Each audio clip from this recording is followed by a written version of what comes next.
장 오늘 연구하도록 하고요. 여호수아서로서는 10번째 되겠습니다. 10번째 공부. 좀 횟수가 많이 거듭됩니다만은 중요한 내용이 많이 나오기 때문에 살펴보기를 원합니다. 오늘 이 여호수아 18장 말씀을 통하여서 꿈과 우리가 꿈을 꾸면은 이루어지지 않습니까? 꿈과 그 이루어짐에 대해서 살펴보기를 원합니다. 여호수아 18장은 이제 이스라엘 백성들이 땅 분배를 하는데 마지막 부분이에요. 마지막 부분에 와서 이제 남아있는 지파들 땅을 이제 각 지역으로 분배를 하게 되는데 2절 말씀에 보면 간략하게 그 상황을 지금 설명을 하고 있습니다. 그래서 우리 여호수아서 18장 2절을 다 같이 읽도록 하겠습니다. 이스라엘 자손 중에 그 기업의 분배를 얻지 못한 자가 오히려 7지파라. 예. 다시 한 번 더 크게 마이크를 대고 한 번 더 읽겠습니다. 2절입니다. 시작. 이스라엘 자손 중에 그 기업의 분배를 얻지 못한 자가 오히려 7지파라. 예, 거기 기업의 분배를 얻지 못한 지파를 말하고 있는데요. 기업의 분배를 얻지 못했단 말씀은 하나님께서 가나안 땅을 주셨는데 그 가나안 땅을 각 지파별로 나누어 주잖아요. 그 땅을 아직 분배받지 못한 지파가 7지파나 되었다. 그렇게 지금 한 7, 8년 그렇게 지났잖아요. 전쟁이 이제 가나안 전쟁이 시작되고 난 뒤에 그럼에도 불구하고 이렇게 7지파나 땅을 아직 분배받지 못했어요. 지도를 한번 보시기 바랍니다. 지도 보시면요. 왜 지도가 아직 안 나옵니까? 빨리 지도가 나와야 되죠. 이 요단강을 중심으로 요단강을 건너기 전에 이미 세 지파, 정확히 말씀드리면 2지파 반 땅을 분배받았습니다. 그 2지파 반 이름은 아래쪽부터 르우벤, 또 갓지파, 가드 지파, 또 위쪽에는 므낫세 지파. 므낫세 지파 가운데 절반이에요. 그랬어요.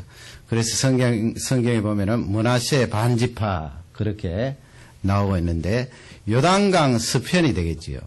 내륙 쪽으로 이미 땅을 분배받고 요단강을 건너고 이제 전쟁을 하게 되는데 물론 그 2지파 반 군사들은 같이 이제 요단강을 건너서 가나안 전쟁을 하게 되는데요. 2지파 반 분배받고 그 다음에 이제 요단강을 건너서 전쟁을 치렀잖아요. 전쟁을 치르면서 이제 또 땅을 분배받게 되었는데 지금 이제 지도가 나왔습니다. 위쪽이 므낫세 반지파고 중간이 요게 사해고요. 큰 호수 사해가 되겠고 잘 아시는 대로 위쪽에 저기 갈릴리 바다가 있고요. 요단강이 이렇게 쭉 사해 바다로 흐르고 있습니다. 이 지도를 많이 봤기 때문에 이제 잘 아실 거예요. 위쪽이 므낫세 반지파, 중간이 갓지파 아시죠? 그리고 아래쪽이 르우벤 지파. 이렇게 요단을 건너기 전에 먼저 땅을 분배받고 이 사람들도 그 군사가 같이 동행을 해서 요단강을 건너서 전쟁을 하게 되는데 이렇게 전쟁을 하면서 이제 또 유다 지파. 여러분 이 사해바다 부근 조기에 유다 지파 보이죠? 유다 지파가 땅을 분배받고 유다 지파하고 바로 위에 에브라임 지파 있습니다. 에브라임 지파. 그래서 요셉 지파는 2지파예요. 그러면 이스라엘 전체 지파가 13지파냐? 아니에요. 어느 지파가 빠지죠? 어느 지파가 빠집니까? 레위 지파는 빠지고 이 요셉 지파가 2지파, 므낫세와 에브라임. 그래서 요단강을 건너서 지금 18장까지 설명을 드리면 요단강을 건너서 유다 지파, 에브라임 지파, 므낫세 지파, 반 지파 남았잖아요. 그래서 이 2지파 반이 땅을 분배받았습니다. 그러면 또한 몇 지파가 땅을 분배받았나요? 5지파예요. 5지파. 그러니까 2절 말씀에 7지파라는 숫자가 나오잖아요. 12-5 하면은 7지파가 됩니다. 7지파가 여전히 땅을 분배받지 못한 상태에서 이제 이 여호수아 18장이 언급을 하는데, 그 중심 내용은 이제 꿈과 이루어짐에 대한 중요한 적용이 우리에게 있어요. 약 60여 년 전에 그 루트 킹이라는 목사님이 I have a dream이라는 그런 연설을 하고 그 연설 뒤에 이제 총에 맞아서 세상을 떠나게 되는데 흑인이잖아요. 그분이 이제 꿈을 꾸고 있는 것이 우리 흑인도 언젠가는 백인과 동등한 입장에서 대우를 받고 그렇게 이 사회에서 살아갈 수 있을 그날이 있을 것이다. 1950년대만 해도 그만큼 그 인종차별이 많았다는 거예요. 그 신호범 박사님이라고 여러분 그 웹사이트, 우리 교회 웹사이트 들어가 보시면 간증해 놓은 거 있는데 그분이 미국 오셔서 그 군복무를 하는데 그 텍사스 쪽에 가서 백인들 동료 군사들과 함께 텍사스에 있는 레스토랑에 들어가서 음식을 먹는데 황인종이 거기 앉았다고 매니저가 와서 답싹 끌어서 바깥으로 내동댕이 치는 그런 억울함을 당한 간증을 하더라고요.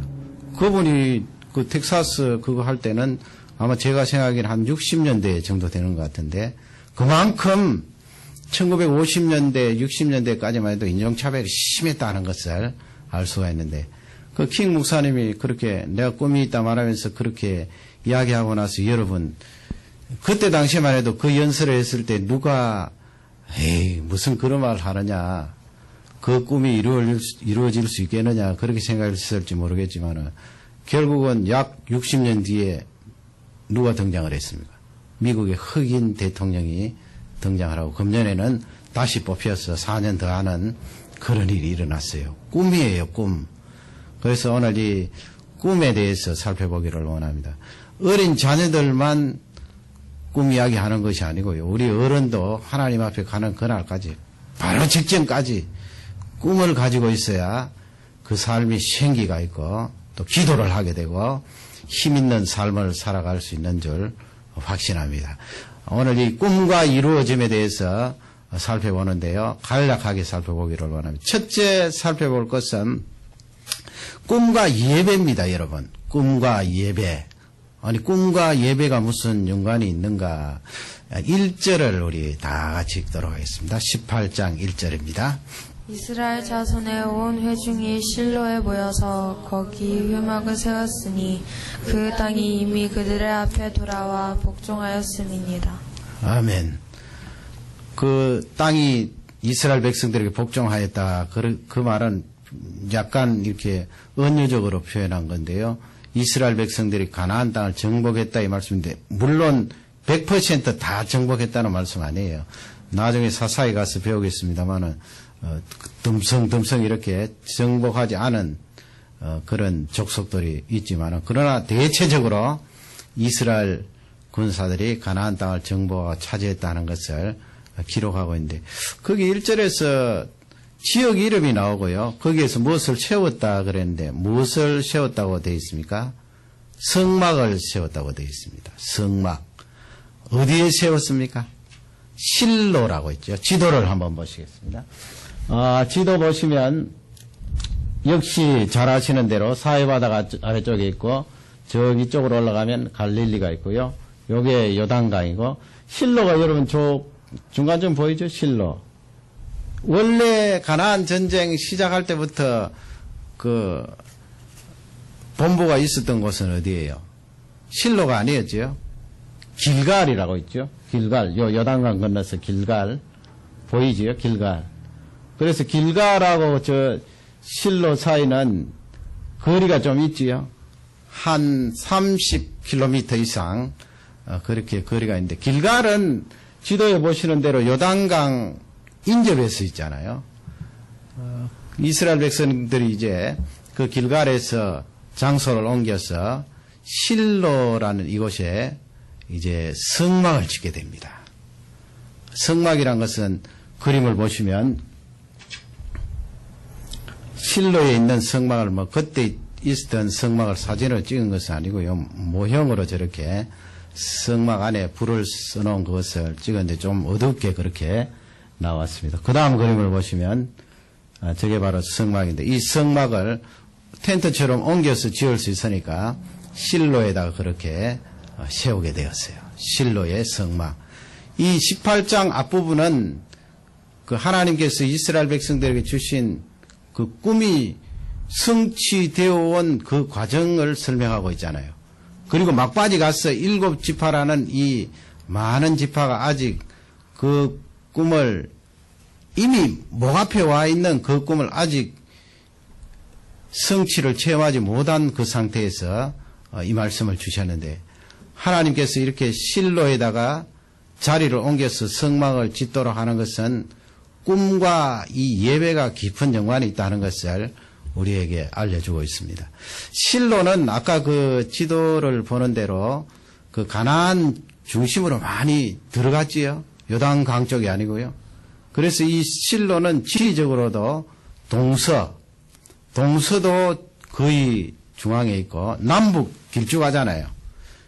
이스라엘 나라가 이 갈릴리부터 사해까지 길쭉한데 그 사이도 거의 이렇게 중간 지점에 위치해 있기 때문에 하나님께서 그렇게 허락하시고 여호수아와 이스라엘 백성들이 이 실로에 자리를 옮겨서 성막을 짓게 된 것입니다. 중앙이 되죠. 장소적으로도 중앙이고, 또 이 실로라는 이름의 뜻은 안식이라는 뜻이에요. 하나님께서 이스라엘 백성들에게 가나안 땅 정착하고 나서 안식할 수 있도록 평안을 주시고 거기에서 하나님을 찬양하고 예배할 수 있도록 실로라는 이곳을 지정해 주셨습니다. 저 실로가 나중에 실로의 성막을 모시고 이제 제사장들이 저기서 예배를 집행하고 그렇게 하는데 얼마 정도 갑니까? 실로에. 나중에 여러분 엘리 제사장 시대에 그 두 아들이 하나님의 언약궤를 메고 블레셋과 전쟁을 하다가 잃어버렸잖아요. 빼앗겼잖아요. 그때까지 약 350년 동안, 오늘 18장 이 말씀부터 엘리 제사장 시기까지 350년 동안 실로에 있는 저 성막에서 하나님 앞에 예배드렸다 하는 것을 성경은 잘 가르쳐주고 있습니다. 이런 상황에서 이제 우리가 꿈과 예배를 적용해야 될 것은 여러분, 우리가 꿈이 없으면 하나님의 자녀로서 자신 있게 살아갈 수가 없고요. 꿈이 없으면 기도가 안 돼요. 꿈이 없는데 어떻게 기도가 잘 될 수가 있나요? 기도를 안 하게 되죠. 그 예배를 통하여 하나님께서 꿈을 주시고 예배를 통하여 그 미래를 바라볼 수 있도록 은혜를 주신다는 귀한 말씀인데요. 이스라엘 백성들이 한 7, 8년 동안 이렇게 전쟁을 하다가 보니까 굉장히 지쳤어요. 얼마나 지칠까요? 당장 땅을 차지해서 거기에 정착한 것도 아니고 계속해서 몇 년 동안 전쟁을 하니까 이 육신도 지쳐있고 정신도 지쳐있고, 하나님 앞에 성막은 길갈에다가 여전히 존재했겠지만은 전쟁 중이기 때문에 그렇게 원활하게 예배 드리는 그 삶이 지속되지 않았어요. 그런 상황에서 하나님께서 이 예배 처소부터 그렇게 옮기도록 하셨는데, 이 예배를 통하여 우리가 꿈을 얻을 수 있는 그 중요한 요소 중에 하나는 예배가 여러분 무엇입니까? 예배에 들어오면 나라는 존재는 작아지는 거예요. 내가 무엇을 할 수 있다 이 개념보다는 예배를 통하여 나는 작아져요. 나의 모습을 바라보게 되는 거예요. 반면에 하나님은 예배를 통하여 내가 체험하고 경험하는 것은 굉장히 크신 분으로 그렇게 체험하고 경험하기 때문에 내 속에 꿈이 들어오지 않겠어요? 예배를 통하여 그 크신 하나님을 바라보게 되고 그 크신 하나님을 만나보러 작은 나이지만은 하나님이 주시는 그 능력으로 꿈을 가지게 되는 것입니다. 그래서 이 예배는 꿈을 주는 귀한 장이에요. 물론 근본적으로 예배라는 것은 하나님을 높이고 찬양하지만은 그 찬양하는 백성들에게 하나님께서 주시는 복은 꿈을 주시는 거예요. 소망을 주시는 거예요. 깜깜하고 답답한 마음으로 예배에 나왔더니 하나님께서 우리의 영안을 열어주셔서 미래를 내다보는 그런 영안을 주세요. 그래서 되겠다 하는 그런 생각이 들고요. 어떤 사람은요, 사업을 경영하다가도 그 사업에 대한 풀리지 않는 그 실마리를 늘 안고 있었는데 예배 중에 반짝하는 때가 있어요. 그러면 그게 내가 붙던 꿈이에요. 꿈이 되는 거예요. 반짝하면 되거든요. 내 속에 용기가 들어오고 힘이 들어오고 우리 자녀들도 마찬가지예요. 공부하기 힘들잖아요. 그 힘들 때 예배에 나와서 하나님을 높이고 찬양하면은 공부에도 희망이 없는 것처럼 느껴졌던 내가 반짝해요. 그 꿈이 들어오는 거거든요. 소망이 들어와요. 다우슨에 갔더니 참 부러운 것이 하나 있었어요. 그것이 무엇인가 하면 5분 아니면 10분만 하면은 다 교회로 올 수 있대요. 그러니 여러분 얼마나 좋아요. 교회와 가까이 그렇게 지낼 수 있다는 거예요. 예배 처소와 가까이. 제가 한 1년 이상 이 설이 여기로 새벽 기도를 왔다 갔다 해왔는데 제일 이제 저는 그렇게 왔다 갔다 할 수가 있는데 안타까운 것은 자녀들이 함께 새벽 기도 오기가 힘들어요. 원체 뭐니까 방학 때는 그래도 나올 수 있지만은 학기 중에는 나오기 어렵잖아요. 이 자녀들이 기도를 해야 살고 기도를 해야 귀하게 쓰임 받겠는데 자녀들이 나오기 어려우니까 그게 제일 안타까워요. 그래서 제가 금년 후반에 기도하면서 생각한 것이 다시 호프교회에 이야기를 해봐야 되겠다 해서 이야기를 했더니 목사님이 괜히 그렇게 허락을 하세요. 기도하겠다는데 왜 장소를 내어주지 않겠느냐고. 그래서 이 예배처가 기도하는 처소가 가까우니까 새벽에 오르면서 기도할 수 있고 자녀들도 학교 가기 전에 기도할 수 있잖아요. 겨울철에 비가 오고 또 날이 어둡고 하면은 또 수월하지는 않겠지만은 또 여기 해가 길어지고 또 시간이 많기 때문에 가까이 있는 그 처소에서 기도를 할 수가 있습니다. 그래서 이 예배를 가까이 하면 하나님께서 꿈을 주시고 지친 우리 육신을 치료해 주시고 미래에 대한 소망을 안겨주신다는 것을 성경은 잘 알려주고 있습니다. 예배처를 가까이 하고 예배를 통하여서 꿈을 다 품는 능력의 사람들이 되기를 주님의 이름으로 축원합니다. 두 번째 이제 살펴볼 것은 꿈과 움직임이에요. 그게 3절, 4절에 있는데 움직임이라는 것이 도대체 무엇인가? 3절을 우리 다 같이 읽겠습니다. 여호수아가 이스라엘 자손에게 이르되 너희가 너희 열조의 하나님 여호와께서 너희에게 주신 땅을 취하러 가기를 어느 때까지 지체하게. 네. 거기 보면 하나님께서 이스라엘 백성들에게 주신 땅이라고 그랬죠. 그 원문에 보면 이미 주신 땅이에요. 이미 주신 땅. 이미 주신 땅. 하반절에 보면은 여호수아가 너희들이 언제까지 지체하겠느냐. 지체하겠느냐 그 말씀은 너 언제까지 게으름을 피우겠느냐 그런 의미가 있어요. 언제까지 게으름을 부리고 있겠느냐. 그러니 이 꿈이라는 것은 움직임과 깊은 연관이 있다는 거예요. 이스라엘 백성들이 이미 하나님께서 그 땅을 주셨는데 거의 이루어 주셨잖아요. 나가서 밟기만 하면 되는데 이스라엘 백성들이 지금 여호수아에게 책망을 들어요. 책망 듣는 이유는 꾸물거리고 게으르기 때문에 하나님께서 이루어 주신 그 꿈을 쟁취하고 있지 못하다는 말씀이에요. 그러니 여러분 얼마나 갑갑할 노릇이에요.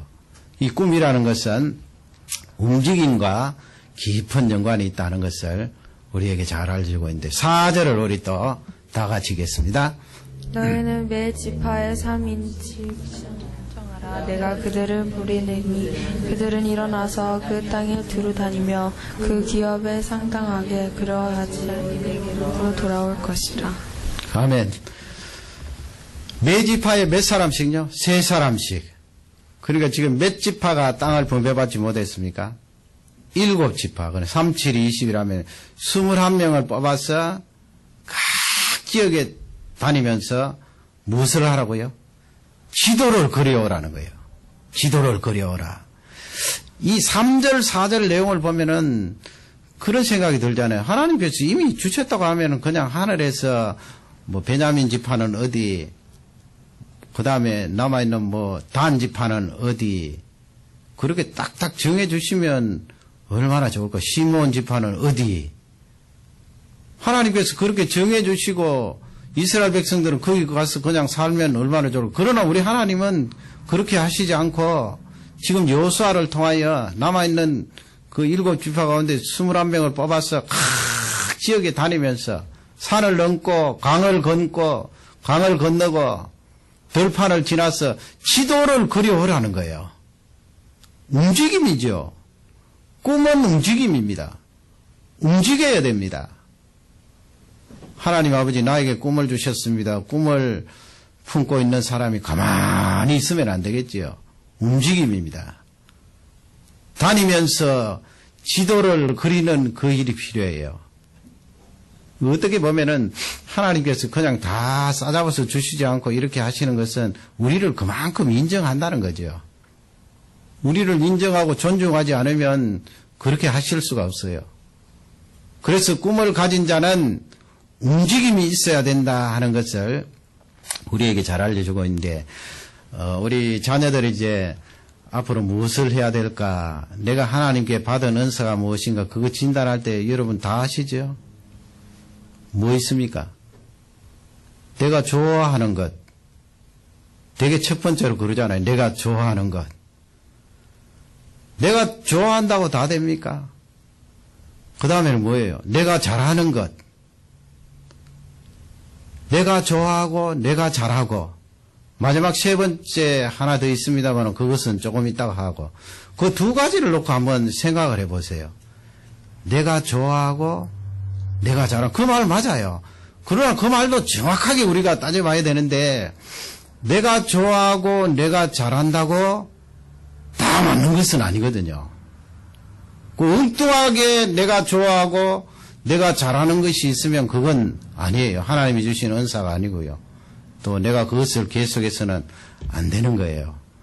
그 이제 우리가 학교에서 자녀들 적성검사를 하는데, 그 적성검사도 어느 정도의 폐단은 있어요. 물론 이 학생이 이런 적성을 가지고 있으므로 앞으로 이 일을 하면 좋겠다, 그것을 발견해 주는 것은 상당한 효과가 있지만은 한 가지 결정적인 단점이 뭐예요? 내가 그 일에 부딪혀 보지도 않고 그냥 결정해 버리잖아요. 그래서 적성 검사를 하고 나면 나는 이 적성을 가졌기 때문에 이쪽으로만 가야 된다, 그렇게 생각하는데, 하나님께서 능력을 부어주시면 그런 것은 아니거든요. 그걸 우리가 분명히 알아야 됩니다. 그렇기 때문에 꿈을 가진 사람은 이 움직임이 대단히 중요해요. 가만히 있으면 안 돼요. 내 적성이 이쪽이기 때문에 나는 이 길만 가야 한다는 고정관념이 어디에 있나요?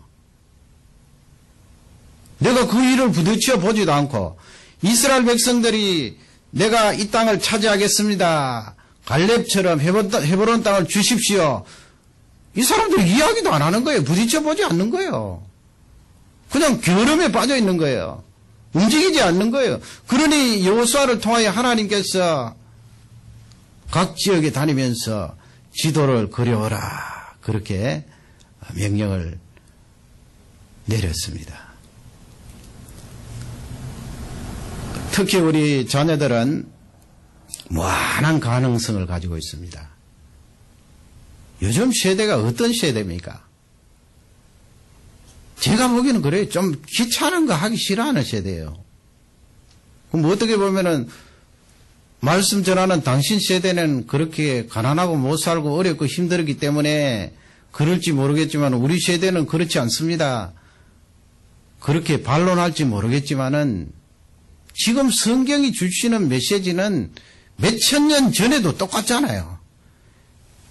귀찮은 거 하기 싫어한다고요. 어려운 거 하기 싫어한다고요. 하나님이 이미 주신 땅인데 이스라엘 백성들이, 이 7지파 사람들이 왜 꿈을 꾸리고 나태해져 있나요? 그러니 몇천 년 전의 사람도 똑같다고요. 귀찮은 거 하기 싫어해요. 어려운 거 하기 싫어해요. 명령이 떨어졌으니까 그렇지, 자기가 자기 발로 지도 그리겠다고 나간 사람이 몇 사람이 있었나요? 아무도 없었거든요. 귀찮다는 거예요. 요즘 세대가 어때요? 우리 세대도 마찬가지였겠지만은 귀찮은 거 싫어하잖아요. 좀 복잡하게 뭘 풀어야 되고 시간을 더 투자해야 되고 이거 싫어한다고요. 그리고 나 적성 안 맞다 그러는 거지. 내 적성이 안 맞다. 그러나 하나님이 주시는 메시지는 너 거기 부딪혀 보지도 않고 그 일을 해보지도 않고 왜 그렇게 말하느냐는 거예요. 꿈은 움직임이라는 것입니다. 얼마 전에 그 한국의 칼럼을 보니까 그 대학교 이 휴학을 하는 학생들이 100만 명이 넘었다는 그런 이제 보고가 있어요. 얼마 전에. 100만 명 넘었는데 이제 그 학생들이 왜 그렇게 휴학을 하는가 하면 취직이 잘 안 되니까요. 취직이 안 되니까 우선 스펙을 쌓는다고 해외에 나가서 영어 연수를 하고 아니면 다른 자격증을 따고 옛날에는 뭐 가정형편이 어려워서 휴학하는 사람이 많았는데 요즘은 그게 아니라는 거예요. 취직을 위해서 잠시 멈추어두고 그렇게 휴학을 하는데 그건 먼 장래를 바라보면 국가적으로 굉장한 손실이라는 거예요.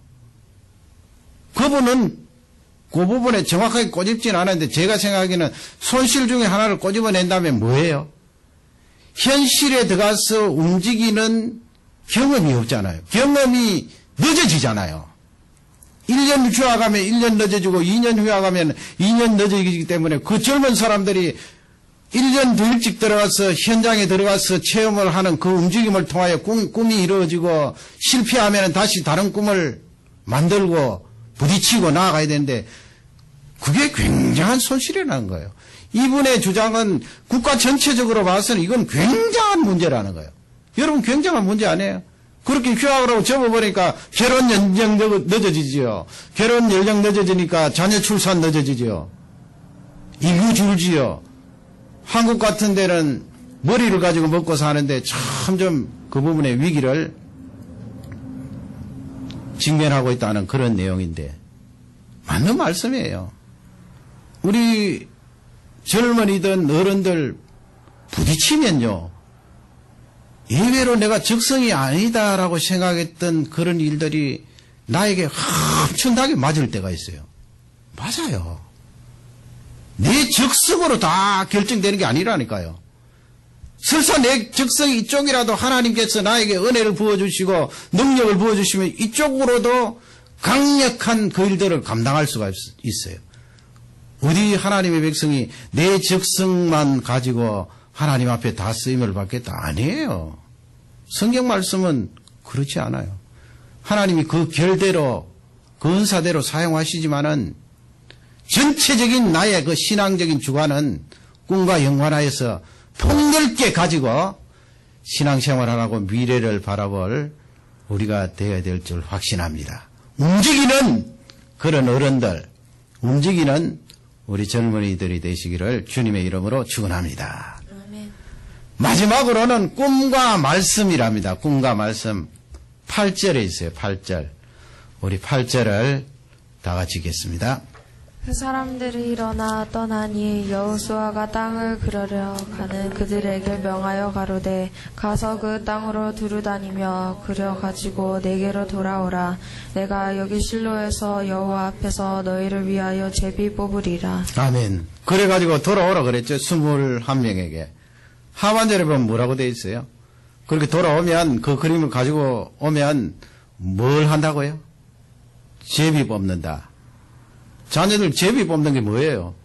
새 제비 잡아가 7마리 잡아서 이렇게 가려내는 겁니까? 아니에요. 지도를 그려오면 추첨을 한다는 거예요. 무작위로 랜덤으로 놓고 거기다가 이렇게 시므온 지파 베냐민 지파 이렇게 보면 왜 그렇게 합니까? 왜 그렇게 해요?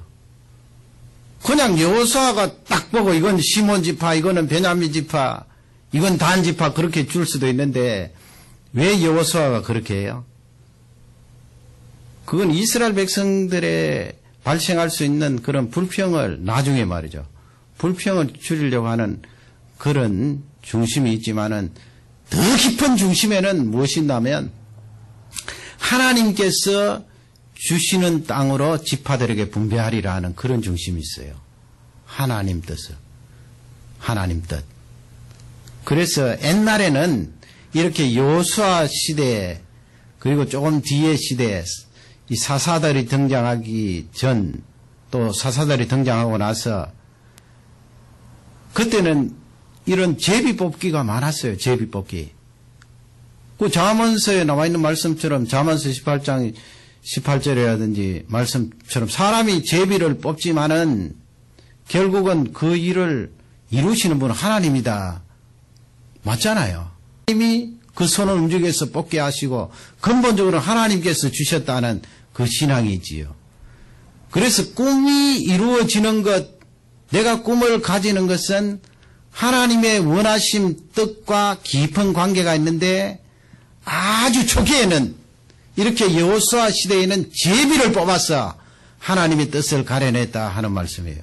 그걸 다른 말로 바꾸면 하나님의 말씀이에요. 하나님의 뜻이 하나님의 말씀이죠. 그래서 이 여호수아가 지나고 사사시대가 지나고 나중에는 사사시대의 뒷부분에는 선지자가 등장하잖아요.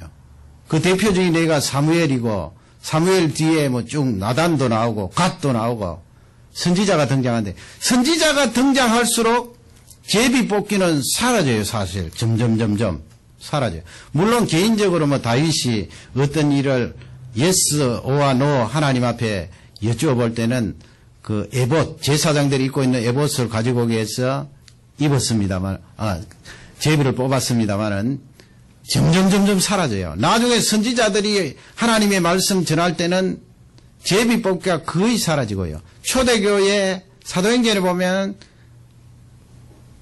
한번 나와요. 거의 사라져요. 왜 그렇게 사라집니까? 하나님의 말씀을 선포하는 선지자가 존재하기 때문에 제비 뽑기 그 방법은 물려나고 하나님의 말씀을 정확하게 선포해 주는 거예요.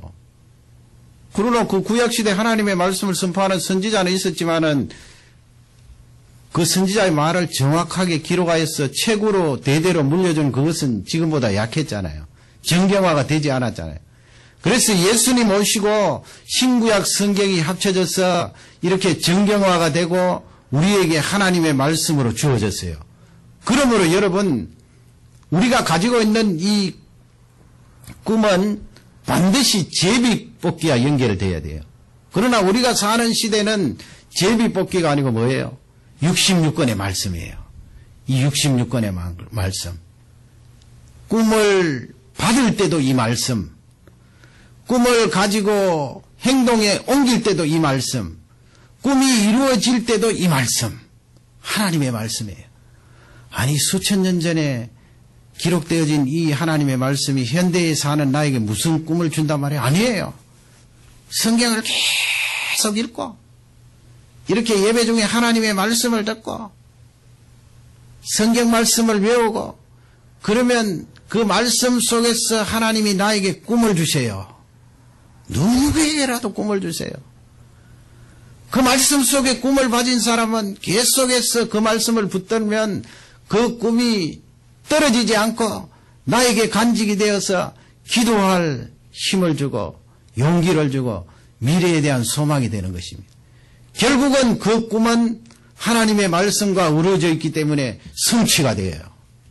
이루어져요. 마치 이스라엘 백성들에게 제비를 뽑아서 각 지파에게 나눠주는 것처럼 내가 가진 이 꿈이 하나님의 말씀과 똘똘 뭉쳐져 있기 때문에 하나님의 그 말씀대로 이루어지는 줄 확신합니다. 얼마나 귀한 말씀이에요. 그러니 거슬러 올라가면 우리가 하나님 아버지 나는 부족합니다. 연약합니다. 나는 뭐 가진 지식도 없습니다. 재능도 없습니다. 그런 이야기 할 필요 없어요. 오늘 말씀 보세요. 예배, 움직임, 하나님 말씀 이런 요소들을 통하여 꿈이 이루어지고 성취됩니다. 그래서 이제 마지막 부분에 아까 좋아하는 것, 내가 잘하는 것 그랬잖아요. 마지막 부분은 하나님께서 기뻐하시는 그 일이 무엇일까? 꿈속에 그것이 담겨져 있어야 돼요. 하나님이 기뻐하시는 일이 무엇일까? 이야, 내가 말씀을 통하여 이 꿈을 받았는데 하나님이 너무 좋아하실 것 같아. 기도해도 내 마음이 즐겁고 기쁘고 행복하고 이야, 이 꿈은 정말 하나님이 주셨어. 그 하나님이 주신 기쁨이에요. 그 꿈을 통하여. 그런 꿈은 반드시 이루어져요. 그런 꿈을 주신 하나님을 찬양하시고 오늘 이 말씀을 통하여 우리 모두 꿈을 먹고 사는 능력의 종들이 되시기를 주님의 이름으로 축원합니다. 우리 다 같이 기도하겠습니다. 말씀을 생각하면서 기도하겠습니다. 하나님